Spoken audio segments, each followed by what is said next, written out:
Dear students, आज हम जो हमारा ऐसे था आवर सिविलाइजेशन, उसका एक क्वेश्चन है, what are the major defects of our civilization according to CM George.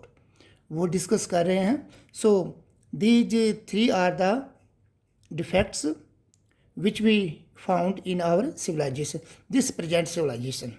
The first defect is unequal distribution of necessities of life. Means each and everything is unequally distributed among peoples.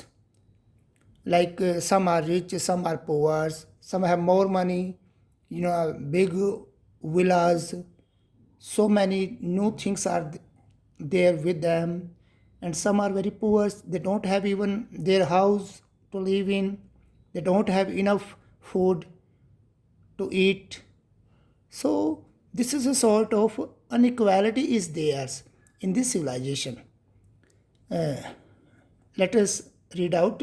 In modern civilization, we found everywhere unequal distribution of money, unequal distribution of food, clothing, and houses. Some people live in luxury, they have enough to eat, drink, and wear. On the other hand, thousands of people live in horrible surrounding.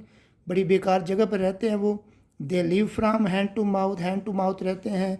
Many families of 5 or 6 person live in a single room. Single room में रहते हैं 5-6 लोग.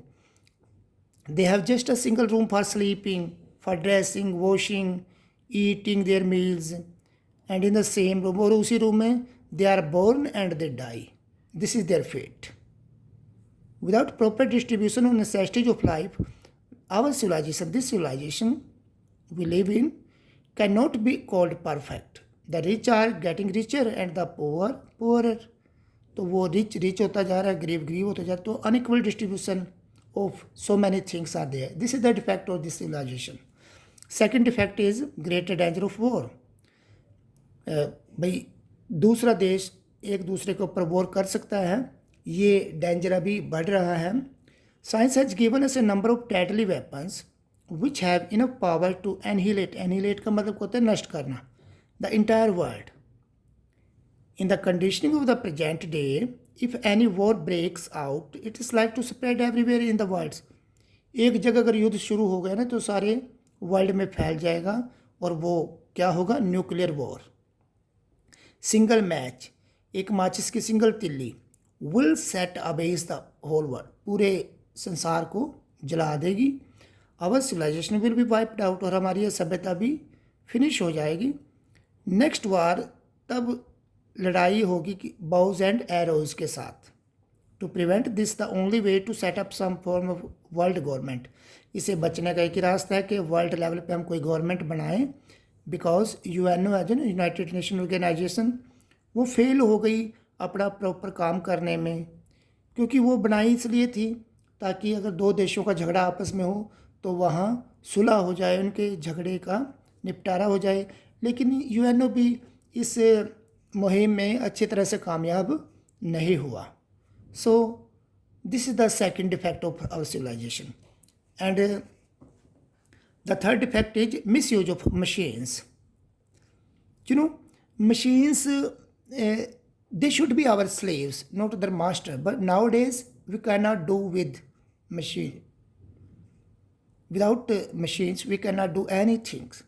So in spite of that machines should be our slaves, we become slave to machines. And the energy which should be used in another work, that is just destroyed. So let us read out this thing. Another defect of our civilization that it doesn't know the proper use of its knowledge. Science has given us godly power, God जैसी power दी है science ने, but we use them like small children. Machines were made to use as man's servant, but man has become slave to machines, and machine his stern master. और उनका master कौन बन गया? Machines. He has become so much dependent on machine that no work is possible for him to do without machines. Time may come when they will rule as just as we rule the animals.